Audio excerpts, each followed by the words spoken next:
Hi guys, my self Pranav Mishra. आज हम start करने वाले हैं स्टैंडर्ड 10th के साइंस का chapter second, acid basis and salt का पार्ट 2।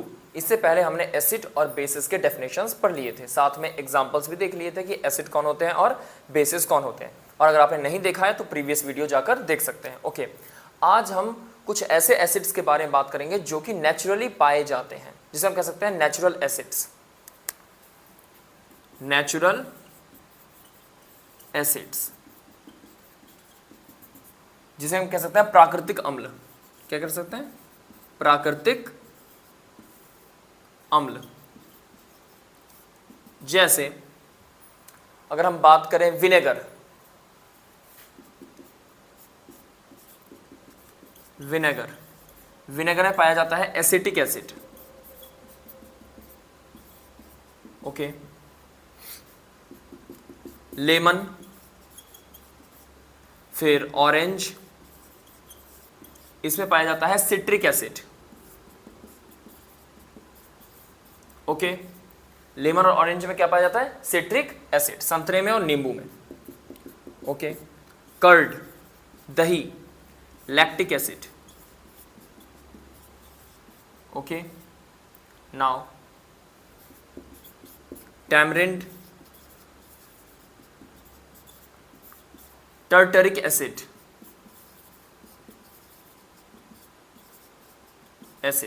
ओके, और टोमेटो, ऑक्सैलिक एसिड। और कभी अगर कहीं कांटा लग जाए या फिर चींटी ने काट लिया तो उस टाइम जो दर्द होता है ना, उसके पीछे का रीजन है मिथेनोइक एसिड, यानी कि आंट स्टिंग या फिर आंटी स्टिंग नीडल मतलब उसका सुई लग गया, तो इसमें प्रेजेंट होता है मिथेनोइक एसिड। ये कुछ ऐसे एसिड्स हैं, ऐसे अम्ल हैं जो कि नेचुरली पाए जाते हैं। विनेगर यानी सिरका एसिटिक अम्ल, लेमन, ऑरेंज, संतरा, नींबू इस सब में सिट्रिक अम्ल, दही लैक्टिक अम्ल, टैमरिंड इमली टर्टरिक अम्ल, टोमेटो टमाटर ऑक्सैलिक अम्ल। कभी चींटी ने काट लिया या कोई सुई लग गई का मतलब कोई कैक्टस या फिर कोई कांटेदार पौधा, उसका अगर आपको सुई लग गया तो उसमें जो जलन जो मचती है, उसके पीछे का रीजन क्या होता है? Methanoic acid. तो ये कुछ ऐसे एसिड्स होते हैं जो कि नेचुरली पाए जाते हैं। आप इसको नोट डाउन कर लें, तब फिर हम लोग आगे आज पढ़ेंगे इंडिकेटर्स यानी कि सूचक। ओके, आई होप आपने नोट डाउन कर लिया होगा।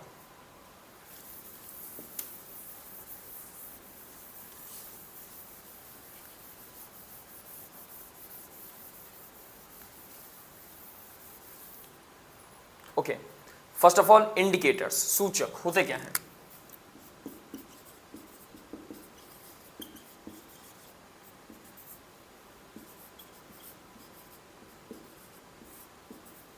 देखिए, वो सब्सटेंस जो कि अगर हम एसिड या बेस के कांटेक्ट में लाएं तो हो सकता है वो अपने कलर को चेंज कर दे या फिर वो अपने स्मेल को चेंज कर दे, तो उसी को हम इंडिकेटर्स बोलते हैं, उसी को हम सूचक बोलते हैं। जैसे कि definition, substances that change its color or smell या odor भी कह सकते हैं when come in contact with acids or bases known as indicators। कहने का मतलब वो सब्सटेंस, वे ऐसे पदार्थ जो कि अपने रंग यानी कलर को, अपने स्मेल को, अपने गंध को, ठीक है, चेंज करते हैं जब भी वो एसिड या बेसिस के कांटेक्ट में आते हैं। अगर हिंदी में डेफिनेशन की बात करें, वे पदार्थ जो कि अम्ल या क्षारक के संपर्क में आने पर रंग या गंध में परिवर्तन लाते हैं, ठीक है, वे ही सूचक कहलाते हैं। ठीक है, और जैसे कि एग्जांपल में लिटमस पेपर अपने आप में क्या है, एक सूचक है। सूचक को ये इंडिकेटर्स को भी हमने दो पार्ट में डिवाइड किया है। किस किस पार्ट में? एक है हमारा नेचुरल इंडिकेटर्स और दूसरा है हमारा synthetic indicators.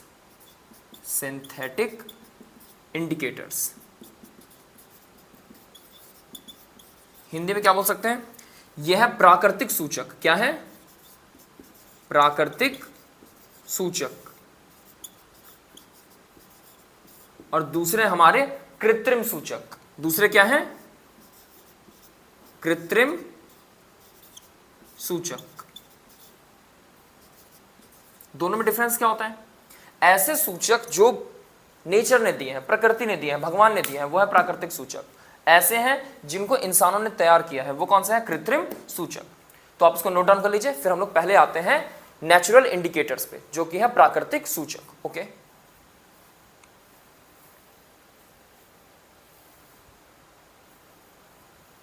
Okay, I hope आपने नोट डाउन कर लिया होगा।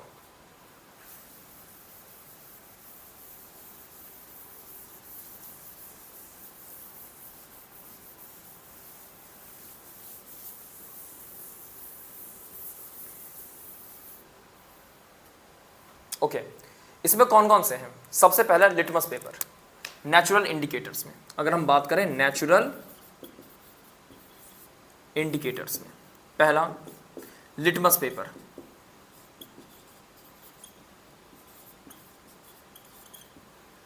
दूसरा टर्मरिक हल्दी,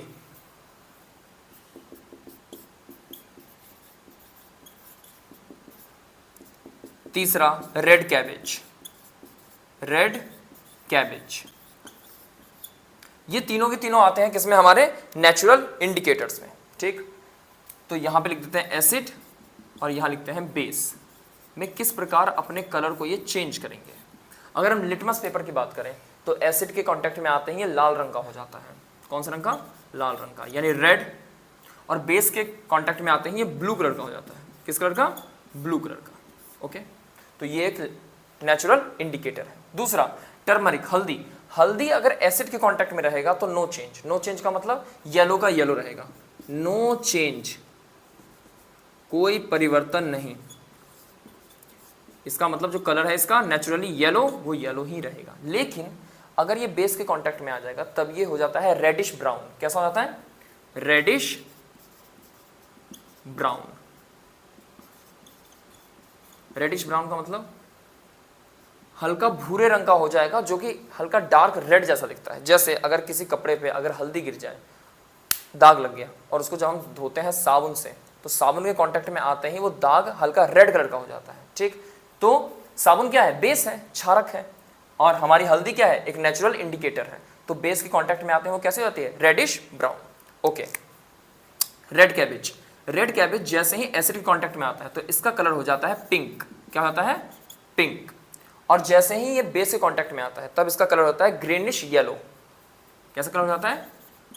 greenish yellow. Okay, greenish yellow. Now litmus paper, acid के कांटेक्ट में आते हैं रेड, बेस के कांटेक्ट में आते हैं ब्लू। टर्मरिक हल्दी, एसिड कांटेक्ट में नो चेंज, जैसा कलर है वैसा ही रहेगा, येलो का येलो, पीले का पीले रंग रहेगा। बेस के कांटेक्ट में आते हैं रेडिश ब्राउन, हल्का लाल और भूरे रंग का हो जाता है। रेड कैबेज, एसिड कांटेक्ट में आते हैं पिंक और बेस के कांटेक्ट में आते हैं ग्रेनिश येलो। इसको आप नोट डाउन कर लीजिए। फिर हम लोग बढ़ते हैं सिंथेटिक इंडिकेटर्स की तरफ, जिसको बोलते हैं कृत्रिम सूचक।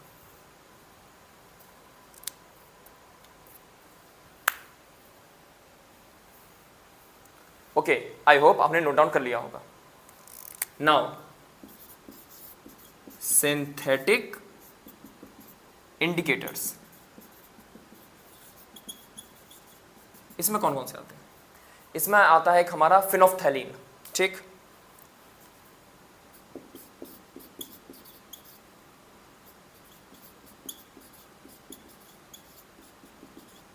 फिनोफ्थैलीन, ठीक। दूसरा एक हमारा आता है मिथाइल ऑरेंज। कौन सा आता है? Methyl orange. एक आता है फिनोफ्थैलीन और एक आता है मिथाइल ऑरेंज। ये है हमारा एसिड और ये है हमारा बेस। ओके, ये दोनों ऐसे हैं जिनको, जो कि केमिकल्स हैं, केमिकल के द्वारा इन्हें तैयार किया गया है और ये भी हमारे एक इंडिकेटर की तरह एक्ट करते हैं। तो पहले ऊपर वाले को इरेज करते रहें।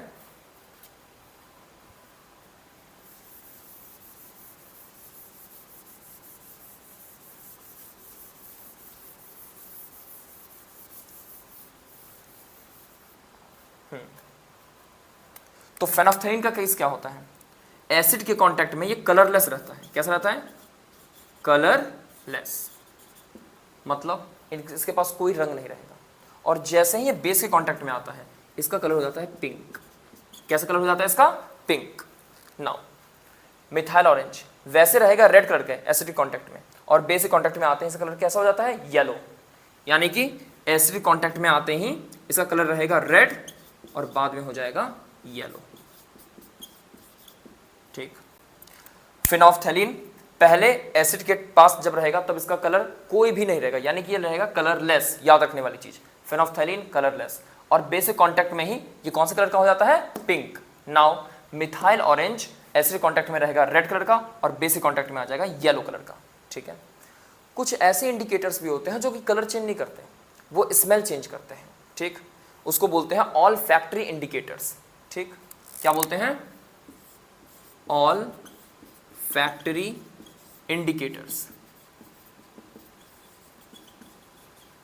ठीक है। ऐसे सूचक जो कि अपने गंध को परिवर्तित करें, गंध को चेंज करें, जैसे कि क्लोव, लौंग अपने गंध को चेंज करता है, अनियन, प्याज अपने गंध को चेंज करते हैं, ठीक है। तो पहले आप इसको नोट डाउन कर लीजिए, फिर हम लोग ऑल्फैक्टरी इंडिकेटर्स के बारे में लिखते हैं।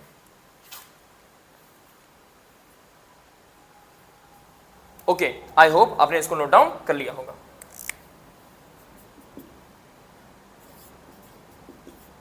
पहला प्याज, दूसरा वेनिला, तीसरा क्लोव, लौंग। इन सब में एक चीज बहुत कॉमन होती है, अगर ये एसिड के कांटेक्ट में आएंगे तो इनमें कोई चेंज नहीं होगा। सिंपल सी ट्रिक है, नो चेंज, ऐसे आप याद रखिए, या रिमेन रहते हैं अपने पुराने फॉर्म में। एसिड कांटेक्ट में आते हैं कोई चेंज नहीं होता। अच्छा, बेस के जैसे ही कांटेक्ट में आते हैं तो स्मेल वैनिश हो जाती है। वैनिश का मतलब खत्म, बिल्कुल ही गायब, ठीक। एसिड कांटेक्ट में आएंगे तो नो चेंज, जैसा स्मेल है वैसा ही स्मेल रहेगा। और जैसे ही बेस के कांटेक्ट में आएंगे इसका स्मेल खत्म हो जाएगा। जैसे अगर प्याज है, प्याज पर अगर आपने हल्का सा बेस लगा दिया, बेस मतलब सोडा, हाँ बेकिंग सोडा, ठीक, खाने वाला सोडा, कुछ भी आपने ऐसा बेस लगा दिया, इसका स्मेल अपने आप खत्म हो जाएगा, ठीक है। जैसे आंखों से आंसू आते हैं वो सब बिल्कुल ही खत्म। यानी कि जो हमारा प्याज है ये ऑल्फैक्टरी इंडिकेटर है, यानी कि गंध सूचक है, ठीक। एसिड कांटेक्ट में आते ही कोई चेंज नहीं, लेकिन बेसिक कांटेक्ट में आते ही इसका स्मेल वैनिश हो जाता है या फिर बहुत कम हो जाता है, ठीक है ना। ओके, आई होप आपको इंडिकेटर समझ आ गए होंगे। और जो कुछ इंपॉर्टेंट एसिड के बारे में मैंने बताया, जैसे कि अगर चींटी काटती है तो कौन सा एसिड होता है? Methanoic acid. कर्ड में, दही में लैक्टिक एसिड, टोमेटो में ऑक्सैलिक एसिड, ऑरेंज में, नींबू में सिट्रिक एसिड, ठीक है, टैमरिंड में टर्टरिक एसिड, विनेगर में एसिटिक एसिड। तो ये सारी चीजें आप रिवाइज कर लीजिए, डायरेक्ट इसमें से क्वेश्चंस आपके पूछे जाते हैं। अब आगे के लेक्चर हम लोग नेक्स्ट क्लास में करेंगे, तब तक के लिए जय हिंद, जय भारत।